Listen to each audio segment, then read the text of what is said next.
Good day, beautiful, bountiful, beloved, immortal beings, and good-looking people around the world. Now, how can I make the categorical statement that all the thousands and tens of thousands, and maybe even hundreds of thousands of people who will be touched by our podcast are all good-looking? Because by definition, if you've tuned into Divorce with Integrity, it means you're always looking for and finding the good. And that's the definition of a good-looking person, always looking for and finding the good, which may be one of the most essential elements of Divorce with Integrity, beginning to look for and finding the good. I have been told by a number of people who send us emails that this is the most look forward to, isn't that interesting? Most look forward to podcast on the internet. Can you hear that? And one of the reasons is, in one of the emails, is that because, so many people are divorced or getting, or I know some, and I am one, and I are, and I was, and I love the idea of integrity. People resonate with integrity. So I wrote a little poem to myself. I'm not going to read you the whole thing, but it basically revolves around three words. It is called Going from Matrimony to Acrimony to Harmony. From matrimony, M-O-N-Y, to acrimony, M-O-N-Y, to harmony, M-O-N-Y. Now, of course, you have to have an E in there as also to make these things work all the time, because matrimony always involves money, M-O-N-E-Y. Acrimony also involves money, M-O-N-E-Y, but so does harmony. And once you are able to put in place the harmony in your being, then the acrimony that came out of what was once a most beautiful, loving, beneficent, magnificent, magnanimous situation called marriage, then you can begin to even grow greater because you recognize your own self as growing greater. And that's really what we're talking about here. So I'm going to do a little bit of something interesting. I hope it's interesting to everybody. I did more research, as I am one to do, because I think it helps a lot when we give some statistics and information and such. And we have with us, just for introduce again, three people. Actually, there's four of us here, but one of them you can't see at the moment. Joe has chosen to be invisible. But we have wonderful Esty Starr, who will introduce herself and tell you what she's about in such a moment. You just saw her wiggle her head, and that was wonderful with those beautiful, bountiful hair things. Yes, am I jealous? No, but would I love it? Yeah, just for a day. I mean, I would just one day. I would love to walk around with Esty's hair, just for fun. Again, I mean, I used to have long hair, but it was always straight. But hers, okay. And we have wonderful Lori, the wife expert, and she'll discuss what she's about, why. And then we have Joe Applebaum, who is the hiding at the moment because he's involved with doing something with American Express, but he said hopefully he'll be on later. And your humble host, Barry Shore, the ambassador of joy. So just to put things in perspective, again, people really look forward to this broadcast, whatever it is, in the sense that we bring hope. And you should know that. People really are resonating. We bring hope. Now, hope stands for helping others progress every day. That's really what life is about, isn't it? Progressing every day and helping others progress every day, because when you do that, that's the ultimate winner. Winners help others. We help others win. Winners help wisely. So just to give a few statistics, I think you might find this fascinating. For good or ill, the divorce rate currently in the United States of America, and I think it extends to Canada, but let's use the United States for the moment, is plus minus 47%. That's really good. It used to be close to 60. So here's the amazing thing. It's not 50%. Yeah, it's getting lower. Yes. Yeah, it's getting lower. Yes. And by the way, there may be reasons for that, but we'll discuss because it's later. expensive. Less people are getting married. Yeah. Well, that may be another interesting also. We'll talk. That's going to be another podcast.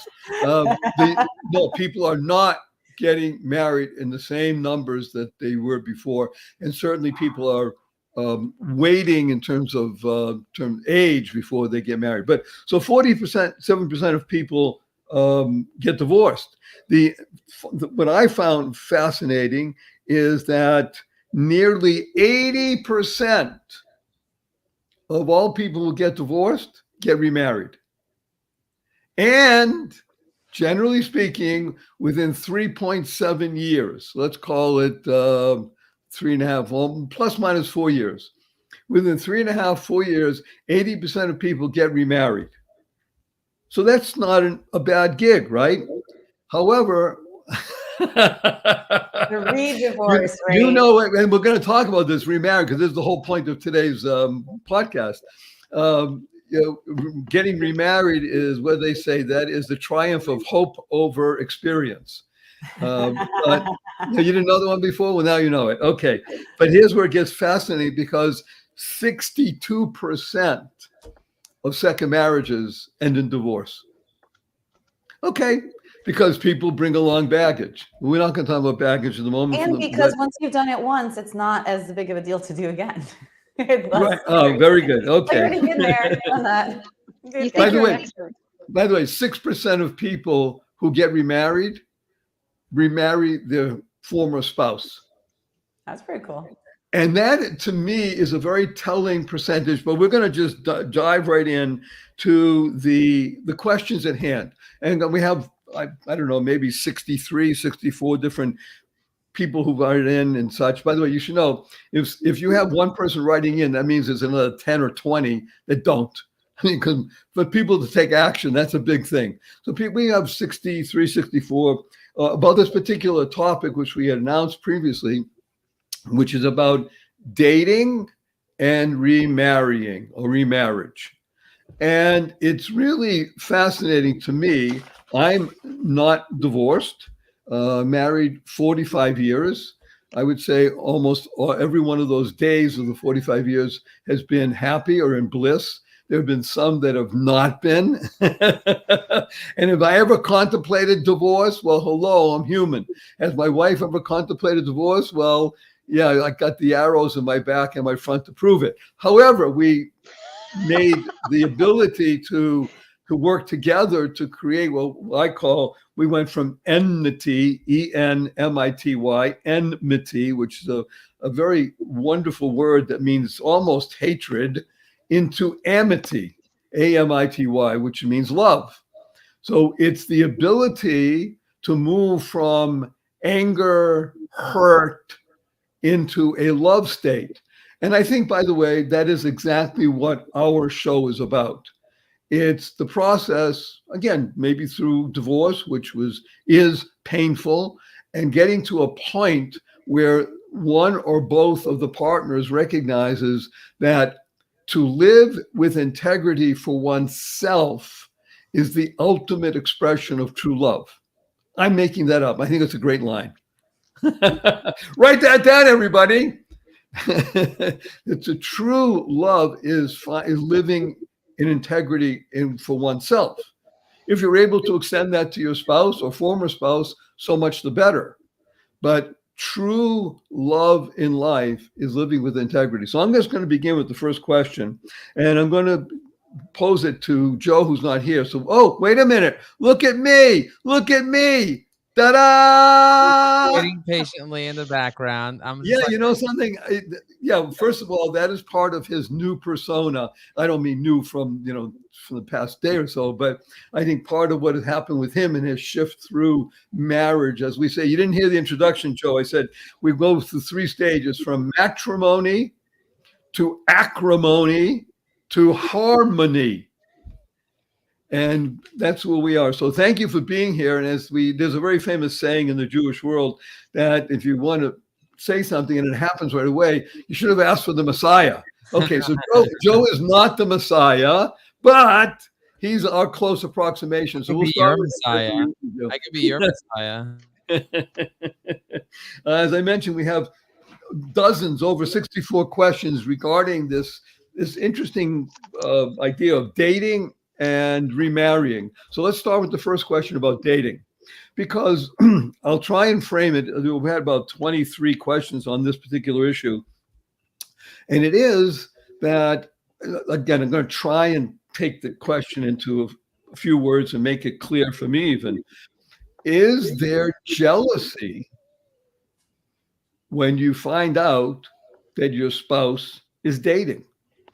Wow, that's such a great question. For So, me, Joe, you go first. okay, good. Thank you. So for me, I really want my spouse to get remarried. Our divorce is over, everything is great, and I really want her to be happy. Like I truly, truly want her to be happy, and I want her to find someone that she can be with. I know you mentioned earlier that 6% of people get remarried. It's definitely not going to happen in my case. It happens in some people's cases. I have a friend who got separated, got divorced, and then got remarried. It happens, and I see it happening. And he says his marriage is actually he married a different person because the divorce process really crippled both of their egos. If you find yourself as being jealous that your spouse is getting remarried or that is dating and you're not dating, then start dating. Like start finding yourself and figure out what you want. A lot of the times people have these disempowering feelings like jealousy is because they're not really looking at what they really want and they're jealous of what somebody else has. When you know what you really want, you might realize, hang on a second, I don't want to date. Not everybody that's divorced wants to date right away. You have to get to know yourself. What you said before, living with integrity is finding true love. Integrity with oneself is finding true love. That's a very powerful statement because v'ahavta l'reacha kamaycha means that you can only love a Jew or you can only love another person as much as you love yourself. And if you don't love yourself, you can't possibly love your spouse because a relationship will be lacking if you think your spouse is going to be the one that fills in with the love. So that's really, really powerful. So if you don't love yourself, you're going to end up being jealous of other people. If you don't recognize yourself, you're going to have that self-hate, which means you're going to look on the outside and start being jealous of other people.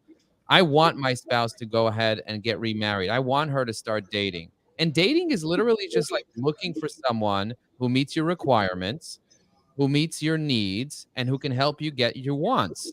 And if you're not clear, I had a conversation with one of my therapists yesterday. I have multiple therapists helping me just with different things in my life.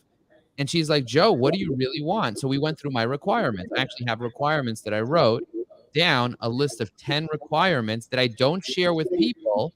And that it's kind of almost like a filter, which with you put people through to determine if this is a person that you want to live your life with. And even if you're married and you're happily married, still have your requirements and try to see where does your spouse currently meet your requirements for yourself.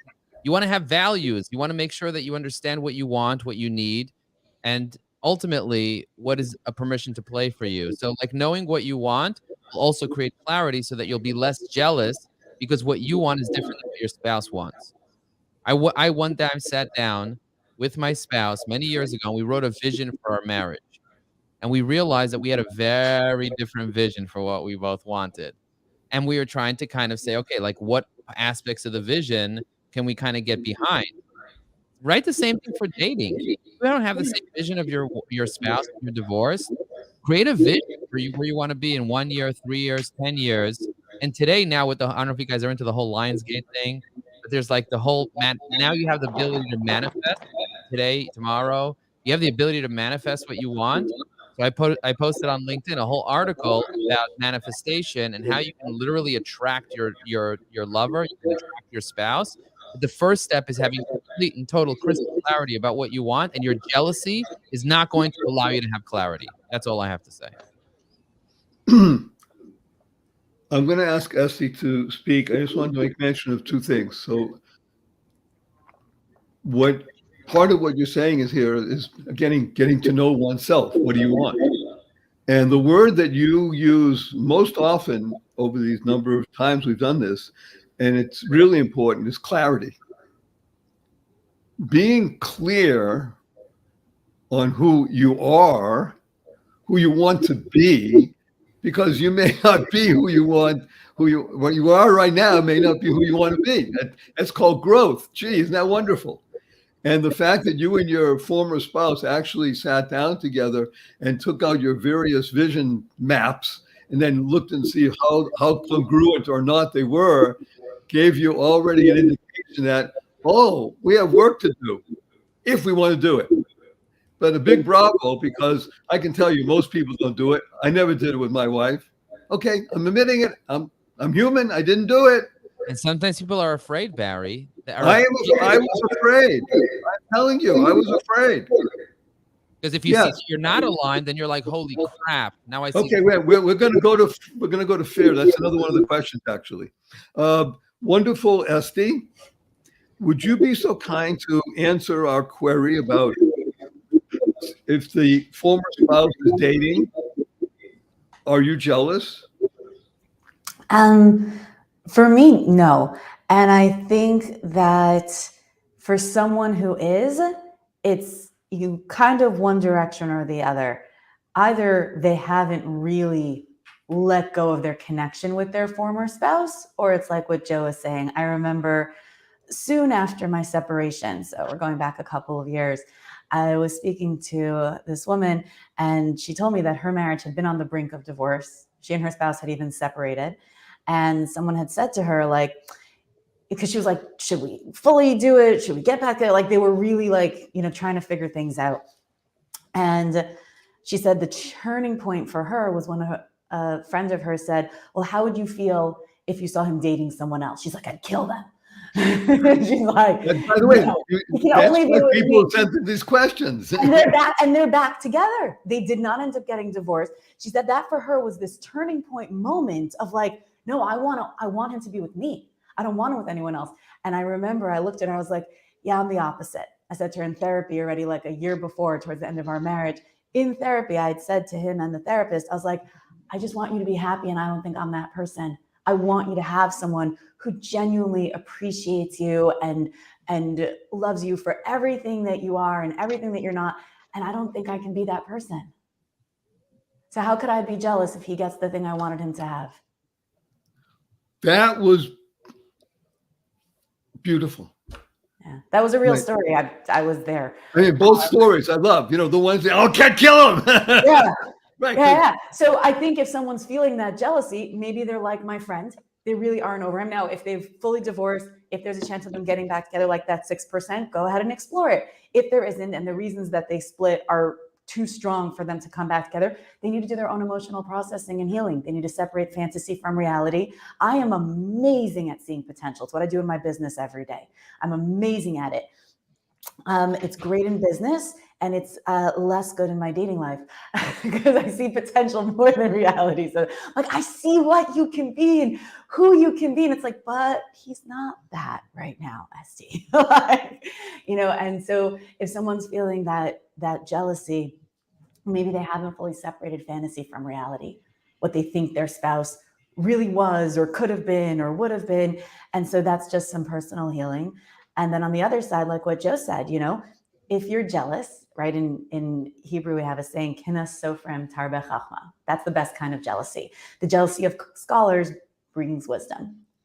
So if you're jealous, you don't need them to stop dating. Go date yourself, right? What is it that you want? I just think going into that feeling, why am I jealous? Am I jealous because I really want them back? Am I jealous because I wish I was getting from them? I had a really funny moment. Oh, should I tell the world? I should tell the world. Why not? So I was sitting with friends, I don't know, about a year ago. And we're sitting around and one of the women there who's single is like, oh, by the way, I dated your ex. I'm like, I'm sorry, what? This was still like COVID times. That's one of the questions we're going to come up with. It was COVID times. So it had been like an online type of thing. And so I got a picture and I got a screenshot. I don't know if my ex sees this. Sorry, I'm not telling you who it was. But I got a screenshot of him on a date. I was like, okay, not jealous at all. But I saw that like sparkle in his eye that I hadn't seen in our relationship. And I was like, good for him. Like that's not there for me anymore, This is very helpful. I want to unpack this great line that you have because like with Joe and the idea of a vision map or clarity, being married does not separate you from other parts of life. In other words, business, let's say.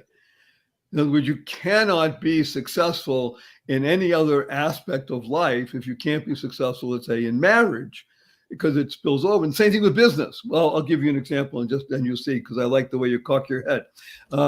See, in business, like you said, you can separate fantasy from reality. Well, if you can do that in business, you need to do that in your marriage or in your friendships, because they're all part of the same spectrum. You can extrapolate tools, even if it doesn't come naturally. Yes, you could say, oh, I have this tool. Let me see if I can use it in this situation as well.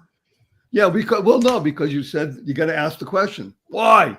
Yeah. When you begin to ask why, and again, it touches the very being. These are not simple things. These are real issues. Lori, you're dealing with people. You're the wife expert. You're dealing with people who either are or about to or something to do with divorce.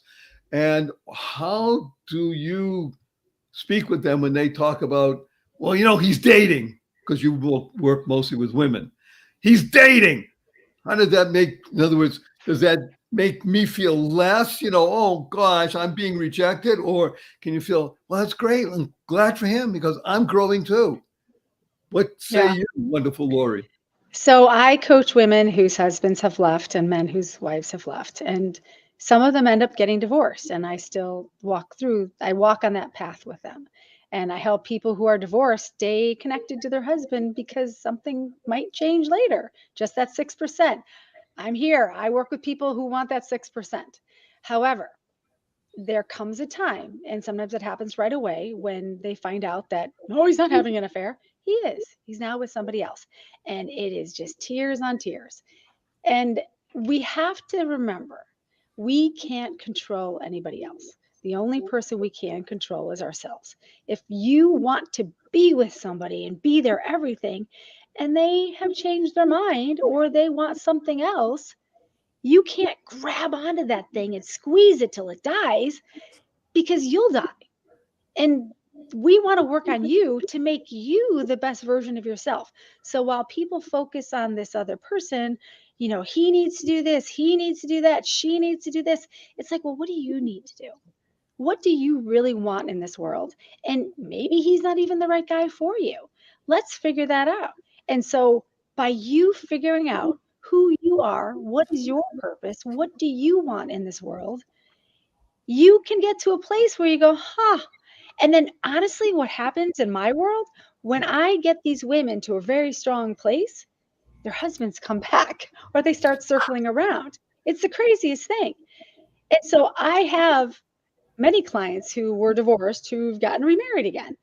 So I think that's okay. I have some who will never go back, but they get to a place where they can make a decision with their head. When we make a decision from here, it gets distorted and we go into jealousy and anger and rage. We've got to really bring it up to here to go, what is my truth? What is my purpose? Can this person help me? Do I have it in me? Because Joe was talking about how, well, what do I want? What do I want? Well, when you sit down with your partner, you listen to what they want, and then you go, can I do that? This person wants to have coffee every morning, and they expect me to make them coffee. Can I do that? Yeah, I can do that, and I want to do that. And so those are choices. So by knowing exactly what you want, and the older we get, we kind of know what we want. There's no more confusion than when you're 25 going, I want this. And then you find out later, I didn't want that. So So this it's is exploring. wonderful. Again, part of this is you're all saying almost the same thing from such wonderful different perspectives. It's that great kaleidoscope of looking at something, recognizing, of course, it's all one, and yet to hear these different voices come in. So you're mentioning about you. And of course, I am the ambassador of joy. You say, well, why are you mentioning that? Because joy is that acronym that stands for Journey of You.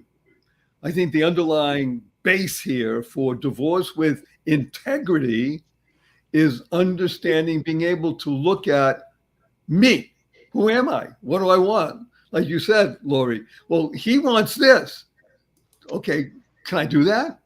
What do I want? And to recognize, to bring in those of you who are not able to watch and see these wonderful people in their glory. You're only listening to the podcast. So Lori was not making decisions. She said down here, meaning from the heart area, and just letting the emotions run wild like you were at the age of 16, 17, 18. And it wasn't love, but lust, or whatever it was at the time. And now bring it up to the mind and recognizing, okay, I am chronologically older, but am I any more mature? Am I just older in years, or am I older also in understanding more about life and therefore me? In other words, the part of, I think, one of the great roles of marriage is that it's like that garden, and there's a lot, in a garden you have the earth, in the loam, and you also have to put some manure on it. Things don't grow as well unless you have manure in the garden. Isn't that interesting? And, turning that earth over and over and planting those seeds and watering them and nurturing and such like that. So yes, the ability to know you, I think, does what you and Joe and Esty said so eloquently, is separating fantasy from reality, getting clarity, and therefore jealousy does not enter into it. In other words, it's not that I'm not jealous and say that. It's not part of the equation. It's because dating is for the ability of the other person or myself to become the best me. Isn't that a wonderful way to live? I'm on a journey, and it's so much fun, and it's so great and interesting that, yeah, if he's dating somebody else, that's not making me less. That's just making him more. Well, great. I want people to be successful. If you want people to be successful, you won't be jealous. Am I correct, kid? Isn't that the essence of life? Great. Okay, let's go to another question that's here. And this gets a little bit deeper into stuff. So here we have questions, again, maybe 30, 35 questions. And the question was mostly from women, but a lot of them were men, even though they didn't identify themselves that way. And I'll just say it like this. He or she is about to get remarried. And I am happy for him or her. It's only one thing. He or she is marrying a person from a different religion. Now forget Jew, Catholic, Protestant, Muslim, Baha'i, whatever it was. Just, it's a different religion. And now I'm going to throw in something we don't have to discuss in this round. We can do maybe another round. What does that mean for the kids? So let's just talk about the people first. So he or she is getting remarried, and it's in a different religion. What do I even do? Do I go to the wedding? Do I think about it? In other words, I'm getting deep into it. Let's take the high level question, then I'll go into the lower questions. But Joe, she's getting remarried, and it's a different religion. Does that matter? It can.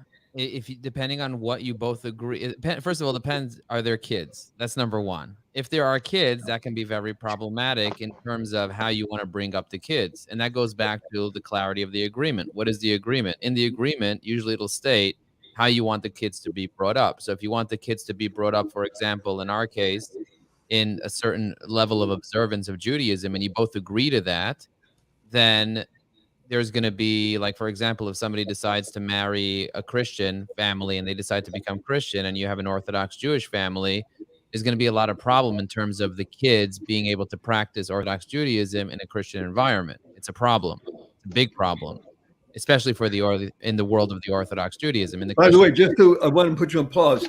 Flip the script and say kids are in an Orthodox Christian environment, and now somebody wants to marry an Orthodox Jew. Exactly. It's the same. It doesn's somebody's in the Muslim world, and now suddenly the Muslim wants to marry a Jew, and then what happens? Are they eating halal? Are they not eating halal? Like, what's going on? So of course you have to have an agreement. If there's no agreement, then you're going to have chaos. And especially if there's kids, you need to be able to figure out, okay, what are we doing? What are we not doing? What is acceptable? What is not acceptable? What do we tell the kids? What do we not tell the kids? But let's say there are no kids. Right. Let's use this one. This is no kids for the moment. Kids, whatever your spouse is doing, it's none of your business. Like, they could marry, they can have an open relationship. They could have a non-monogamous relationship. They could move to Utah and have a million wives. They could do whatever they want. Let them do whatever they want, because it's their life. You're not responsible for them. You got to remove your attachment from your spouse. They were once with you. They are no longer with you. You're not responsible for them. They're not responsible for you. Move on. A lot of people often, because they have that attachment or this unhealthy attachment, they forget that they're no longer married, and now they're still ruminating and thinking about their spouse as if they're still connected somehow, and you're only connected in your head. Let it go. They're a separate human being. What you had was a relationship. The relationship ended. It's no longer there. Let them live their life, and you live your life, and that's it. Move on. Focus on yourself.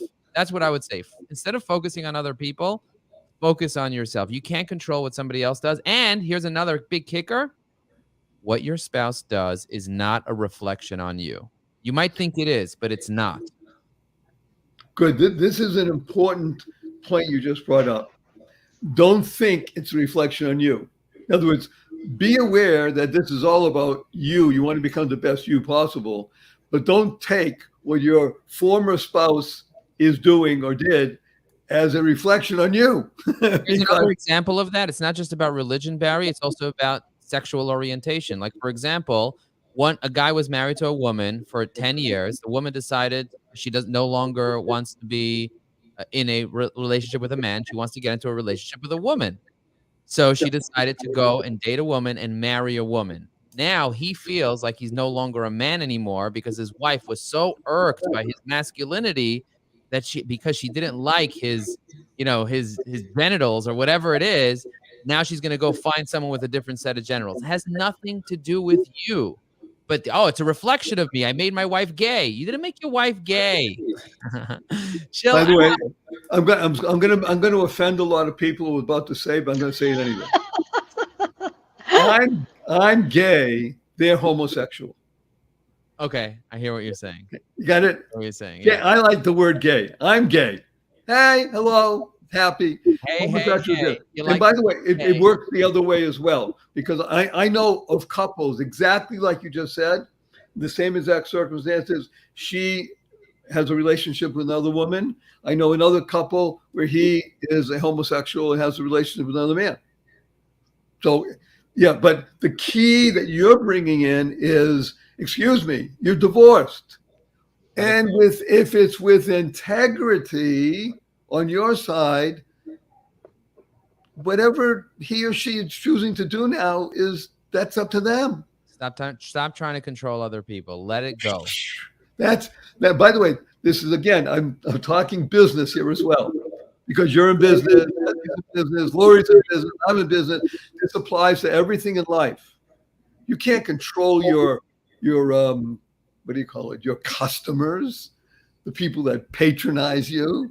Otherwise, you'll be patronizing. That was a pun. The point is that you can't control any other human being.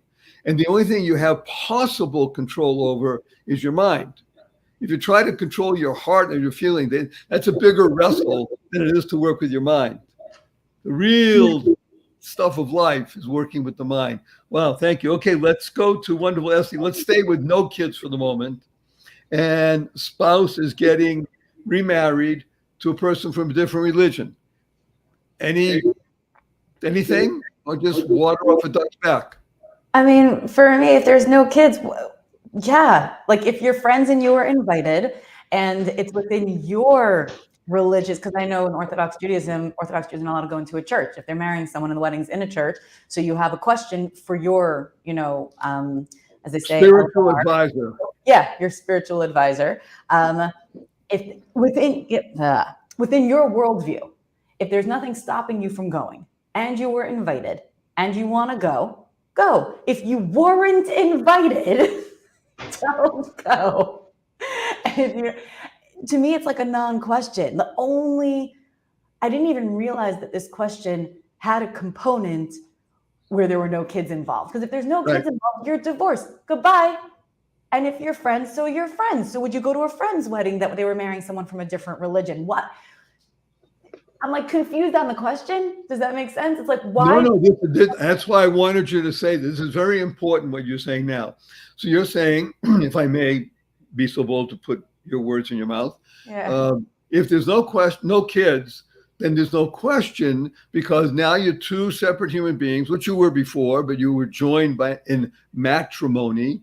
It became acrimony. You want to be in harmony. So therefore, it's another human being that, by the way, you might even like, okay, you're invited. If you're invited, you might go, you might not go, but it's just another human being in your sphere. And therefore, there's no difference. Religion is not a component of who you associate with. Yeah, to me, it's a non-issue almost. Good. No, but I'm saying it's a non-issue because it's a non-issue in life. You don't say, I'm only going to be friends with da-da-da-da-da. In other words, it's you're another being in my life. Yeah, if I had a friend who was marrying someone in a different religion and they're my friend and they invited me to the wedding, so if I can go, I'll go. And if I happen to know someone that I used to know that I heard was getting married to someone from a different religion, I'd be like, cool. And I would forget about it the next day. Like, what does that have nothing to do with me? Good. But again, you're saying much like Joe, and nothing to do with me. It has nothing to do with me at Kids, all. okay, we'll get to the next level, which Kids is is a whole kids. different thing, but Yeah, without kids kids, complicate. there's not even a question here. Good. Where's the question? The answer is get a life. No offense. Get your own life. Don't live in there. Well, I think actually, to be fair to some of the people who wrote in the question, initially, people tend to, not always, tend to gravitate towards people of a similar religion, meaning similar background and such like that. And now that that's no longer, you're no longer part of the same, in quotation marks, church, whatever church it is, law church, synagogue, doesn't matter, but that same milieu, is that also a reflection of the person leaving that whole cultural aspect, or just saying, hey, it's just another human being, as opposed to, well, I had great love for that, but that may have been dependent upon being in the religious environment. You see, this is interesting. Oh, interesting. I get it. I'm on such a different mindset at this point. Like Yes, at this point, by the way, at this point. Yeah, at this point. So I didn't mean get a life in any derisive way, by the way. Like, I know it came out like that. I just meant if you are still living through your ex-spouse at some level, you need to get your own life because they've gotten theirs. But I'll tell you, part of my journey with religion is I was never really like that. To me, religion is still one aspect of the human, one choice of the human, sometimes not the choice they've made consciously necessarily. But a person is a person. They're a whole person. Good. No, that's why I am I think it's always been for me like that. It's something that actually always troubled me when people were so centered around that one facet, because a person's a whole person. Wonderful, Lori. And I'm going to say this, I may be quite wrong, but I'm going to say this. Your upbringing was Catholic. You're working in Southern California. Now, that doesn't mean that all people in Southern California are not of a religious persuasion, but it tends to be that most people in the area that you live in and work with, religion is sort of so beside the point that don't even think about it. Although that may not be true. Maybe there are a number of people that you counsel and walk the path with that are. Does religion make an impression on people that somebody's going to get married in a different religion? Does it matter in the least? No kidding. Okay, so just so you know, Barry, I talk to people who are Jewish. I have a couple clients in the Gandhi who are Muslim. I have some polygamists.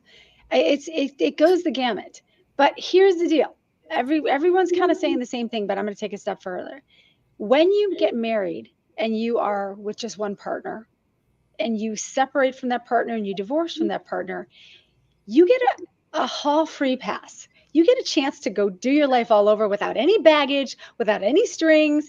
It is like freedom, start over, right? Clean slate. When you have kids, which I think we're going to go into that question next, so I want to answer it with kids, it's different. I have a client right now I'm working with who is they're divorced maybe a couple months, and she will call me and she will say, oh, he was drinking and driving with her. He can't do that. He is not allowed. And I'm like, what? And so we work through that because that's just an example. She has all these things she calls me with that he can't do that. He's not allowed to do that. And they're not married anymore. But she has this hold on him. So all that tells me is that even if there's love and then there's anger, and that anger is not going away, there is a part of them that still wants to be back with them.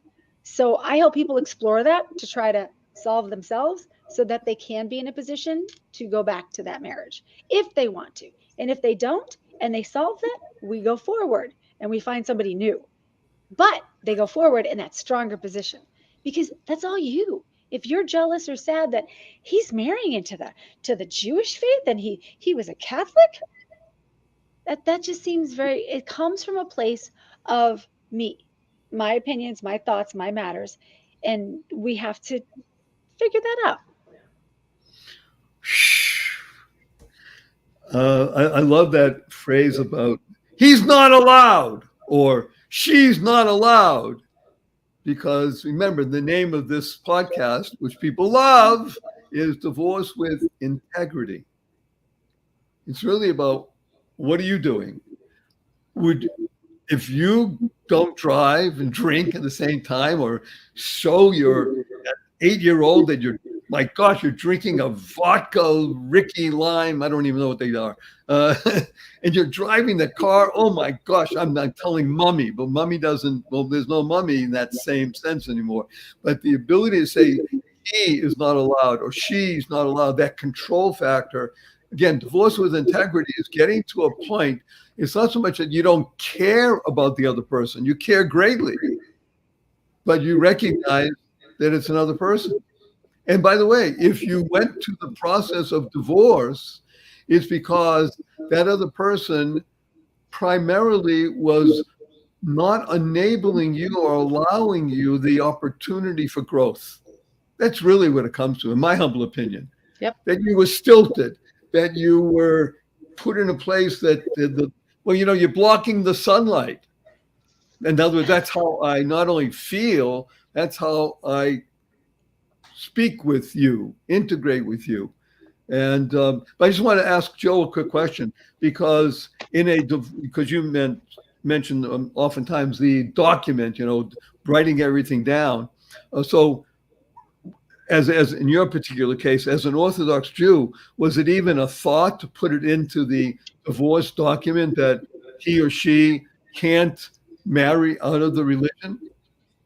It was attempted, but it was not accepted. It was not something Attempted. I won't ask by who, but no, I'm it just was saying attempted. in many cases it's attempted. And when it comes down to legal ramifications for that, or even if it's executable, you cannot control what your spouse can do with their own personal religion, with their own personal preferences, with their own personal values, with their own personal body.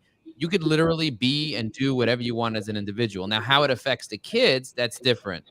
So if you speak to any divorce attorney and they say, hey, I want to control my spouse, make sure that they behave a certain way outside of how they treat the children or how they treat assets or how they treat things that can be controlled, you have no right to implement certain views, certain beliefs, certain religions, certain behaviors as it relates to your spouse with themselves and what they're doing. As it relates to you, you can make requests and create boundaries and agreements, but you don't have the right to tell a person how they're going to live their life. Remember, this is a separate human being.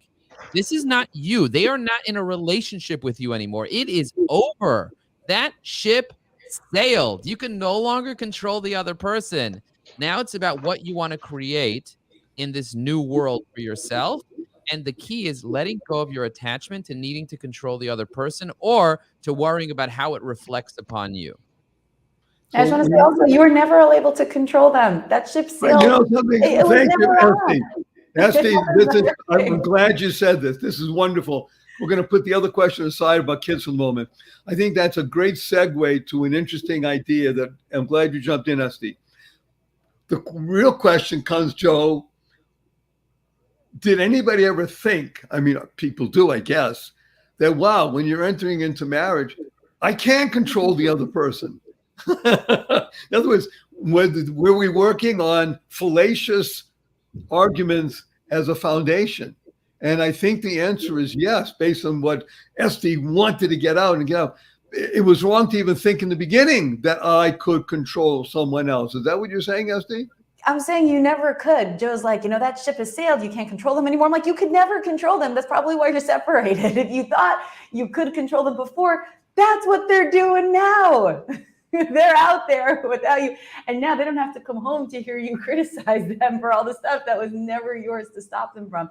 And I'm saying this after a lot of work.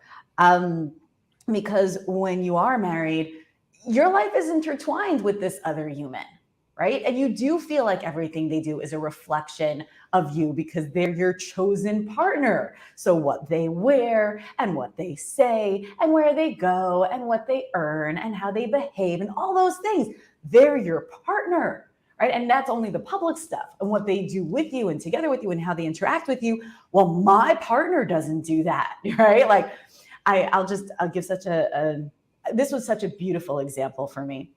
So like I said, thank God my ex and I, after a lot of work, have a beautiful, amicable co-parenting relationship. And a couple months ago, something came up and he reached out to me and he was asking me for, my opinion on how to handle it. It had like come out something with the children, but dealing with something that was in his home that really wasn't connected to mine, but it's our children. So that's our thing now, right? And it put me into problem solving mode, which is like my business mode. And I'm like, I'm sharp, I'm quick, I'm to the point. And he's talking and I was cutting him off a little bit, which is a thing that it's a pattern that we've had for a number of years, which is not amazing, but I fell back into that pattern. And at the end of the call, we solved the issue and he thanked me. And I was like, this is really nice, And I was like, yeah, and I'm sorry for cutting you off. You got me into my problem solving mode. Like you brought me a problem. So I went into problem solving mode, which is not story time mode, which is like, okay, what's happening? Let's get the facts. This, oh my God, this blew my mind. It was just such an incredible, powerful moment. And he's like, that's okay. I'm like, that's okay. Like, mind you, for many years, that was not okay. Okay. I was like, that's okay. I'm like, it's okay that I cut you off. He's like, yeah, I brought you a problem and you solved it. And I'm like, but it's okay that I cut you off. He's like, yeah, you're not my wife anymore. I was like,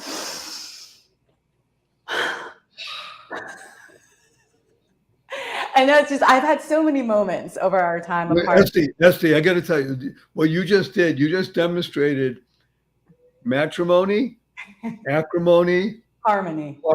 Yeah, but it was just this moment of like, while we were together, that was so never going to be able beautiful to accept me for who I was, because that's not what your vision was for wife. Right. And as long as I didn't fit your vision for wife, you were never going to accept me for who I am. But now that I'm not, I'm okay as I am. It was like, whoa. Could you breathe deeper and better? It was just a transformational moment, and it's just more layers of understanding. People are always looking to hear that I'm divorced. They're like, I'm sorry. I'm like, I'm sorry. It's the best case scenario. And I am. Because I told you, my dream is one partner for life. Adam and Eve syndrome is something I deal with all the time. I have a funny story about that. That's a different conversation. And just recognizing the layers and layers and layers of this, of like, I was never going to be accepted. I was never going to be accepted. And in divorce, what's so beautiful, and I'm appreciating him. He's like, yeah, this is just you. It's like, yes. So this is an epiphany moment. To be accepted for oneself is quite a remarkable situation. I think Joe touched on it a bit as well. And I'm going to ask Lori to chime in here, because I think these words are, well, not allowed and that kind of thing.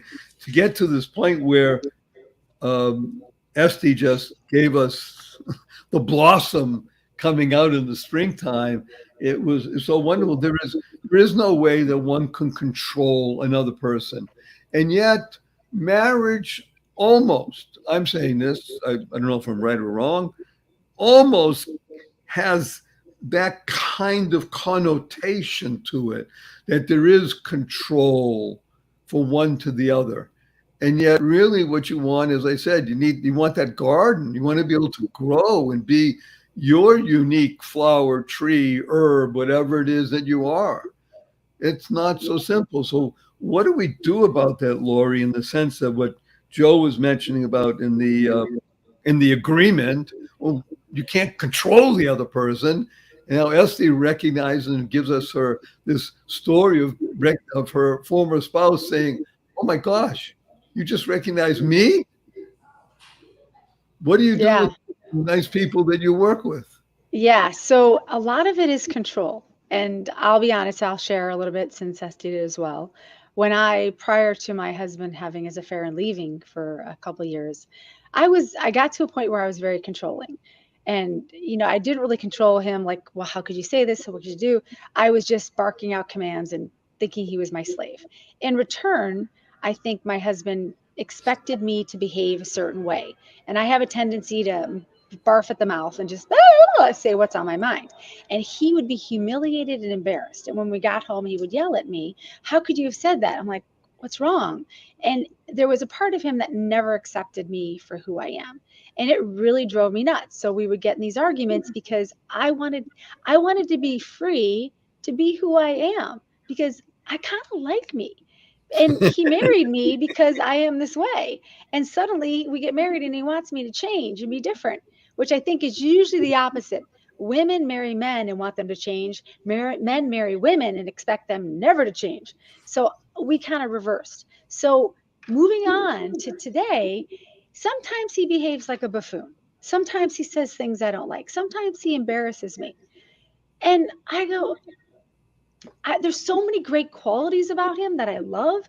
There's a lot of stuff I don't like, but it's a balance. And every human being you're ever going to meet, there's going to be things you can't stand about them. You hate that they go every time. They click their tongue. Everyone's got weird crap wrong with them. And you don't get to know what that weird crap is until you spend a lot of time with them. And once you're married to somebody and you find out this weird crap, you're like, oh, shoot. And then you want to change it. You want to make it better, but you can't. You got what you do. And this is what I've learned. When human beings mirror the behavior that they want their spouse to have, guess what happens? They mirror it back. In households, when one kid starts swearing, everyone starts swearing. Where did this come from? Someone brought it in. It's like a parasite. So let's bring in good parasites. I have things we do, like create habits. When you start a habit of talking and treating people a certain way, it spreads. So I encourage everyone who's divorced right now to look and see what you don't like about your friends or men you're dating or women you're dating, and say to yourself, how can I accept this person with all their crap? I love this person because of this, but they got all this crappy stuff. I'm going to just accept that. And I'm going to love them for that crap. Wow! There is an amazing play just brought up to me that I was introduced to. I was in 8th grade by a remarkable teacher of mine who actually used to throw things at us. Can you imagine this teacher? Great guy, very smart, very well spoken. All of a sudden, he'd pick up an eraser, he'd throw it at me or somebody else in the class because I said something or did something, and he was very expressive. And the play is called Crap's Last Tape. Crap is spelled K-R-A-P-P. It's a person. Crap's Last Tape. It was about his last moments here before he decided to depart. And it was just so fascinating about what you just said, wonderful Lori. If we're going to have bacteria in our house, which by the way exists, why not bring in good bacteria, right? Good microbes. So people ask me when I do seminars and such, I actually raise the question. I ask, are habits good or bad? And the answer, of course, is, well, it depends. Good habits are good, bad habits, duh. We want to identify them and maybe even eliminate them. And there's a phrase that I use called YAW, Y-A-W, Y-A-W. And this reflects on every human being. Y-A-W, you are who, Y-A-W, you associate with. So when you start seeing people, Y-A-W, Y is great. I learned that, by the way, from a Heisman Trophy winner, anybody that's inside football stuff, from Ohio State. His coach taught him that. He says, guys, you really want to be successful in life? You are who you associate with. And I'm glad to say that I'm associating with some of the most dynamic, interesting, powerful, pleasant, positive, purposeful people I've ever had the pleasure of meeting. And I'm sorry to say that at this particular point, our time together for this session is over. But as I mentioned in the very beginning, Joe, I don't know if you're here from the very beginning, this is one of the most sought after podcasts on the entire planet because of its title and because of the information and the the exploration and the transformation that we are sharing with people. Divorce with integrity. It's almost a contradiction in terms. It's the reason people tune in and they want to know, I mean, is it possible? The answer is yes. How do you do it? Well, listen to Joe, listen to Esty, listen to Lori, and okay, and you get me too. So on that happy note, what we're going to do is a couple of things that we like to do at the end of every show, which is to give a group hug, which means we envelop tens of thousands of people around the world, and then we give a blessing, and then we say a nice goodbye. And oh, by the way, just to mention to everybody here, our Instagram channel is up. It's called We Brain Webinars. I'll send you a little note about it. And We Brain is how I use the word webinar and break it into two words. Instead of webinar, it's We Brain. Because that's what we are, right? We brain. We work together to bring out the best in us. I'm still so moved by that story you told, wonderful Esty. So we're going to do a hug, which stands for heartfelt, unlimited giving, and then a quick blessing, and we'll say goodbye to everybody until our next show, which will be, God willing, in a month or so. So on the count of three, heartfelt, unlimited giving. 1, 2, 3.